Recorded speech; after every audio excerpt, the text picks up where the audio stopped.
নারীদের শিক্ষিত করে তুলতে হবে। তার জন্য প্রয়োজন শিখ বিদাত মুক্ত একটি প্রতিষ্ঠান, মহিলা প্রতিষ্ঠান, মহিলা মাদ্রাসার প্রয়োজন আছে। সম্মানিত দর্শক ও শ্রোতা মণ্ডলী, বোঝার চেষ্টা করতে হবে আমাদেরকে।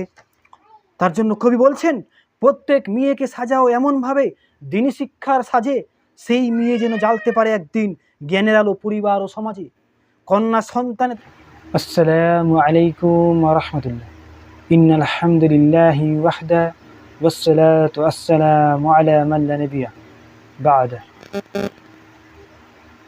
সম্মানিত দর্শক ও শ্রোতা মণ্ডলী, আজকে সংক্ষিপ্ত একটি বিষয়, সেটি হচ্ছে মহিলা মাদ্রাসার প্রয়োজনীয়তা। আজকে সমাজের মধ্যে মহিলা মাদ্রাসার, মহিলা শিক্ষার গুরুত্ব অপরিসীম, যা আমরা বুঝতে সক্ষম নই বা সক্ষমতা অর্জন করতে পারছি না। আজকে আমরা নারীদেরকে অবহেলা করা শুরু করেছি। বিশেষ করে আমরা মনে করি যে একজন ছেলেকে, পুত্র সন্তানকে শুধুমাত্র দিনী শিক্ষা, আরবিক শিক্ষা দেওয়া করাবো, মহিলা শিক্ষার বিষয়টি প্রয়োজন নেই তেমন বলে এটা আমরা অনেকে মনে করি। যাই হোক, সুপ্রিয় দর্শক ও শ্রোতা মণ্ডলী, সব থেকে বেশি নারী মেয়েদের শিক্ষাটাই আগে দেওয়া জরুরি। কারণ কি?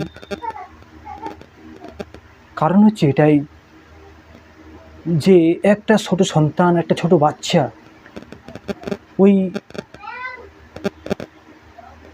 পুরুষের কাছে, বাবার কাছে শিক্ষা অর্জন করে না। সব সময় সে সন্তানটাকে থাকতে হয় মায়ের কোলে। এই জন্যই মূলত মেয়েদের শিক্ষাটা আগে জরুরি। আমরা শুধু মনে করেছি, আল্লাহ রসুল সাল্লাল্লাহু আলাইহি ওয়াসাল্লাম বলেছেন, তলাবুল ইলমি ফারিজাতুন আলা কুল্লি মুসলিম, শুধুমাত্র মুসলিম পুরুষদের জন্য, ছেলেদের জন্য শিক্ষা অর্জন করা জরুরি। আশ্চর্য! কিন্তু এখানে নারীদের শিক্ষার বিষয়টি তো বলা হয়েছে। পুরুষদের যেমন দিনী শিক্ষা অর্জন করা জরুরি মনে করেছি, তেমনিভাবে মেয়েদেরকেও শিক্ষা দিতে হবে, এটাকে জরুরি মনে করা আজকে আমরা জরুরি মনে করি না। অথচ মহিলাদের শিক্ষা, দিনী শিক্ষা অর্জন করাটা জরুরি। কারণ একজন ছোট বাচ্চা তার মায়ের কাছ থেকে ইসলামিক জ্ঞান, ইলম শিখবে, আকীদা, ঈমান শিখবে। কিন্তু মায়ের যদি শিক্ষাটা না থাকে, দিনী শিক্ষা, তাহলে সন্তানকে কি শিক্ষা দেবে? সুপ্রিয় দর্শক শ্রোতা মণ্ডলী,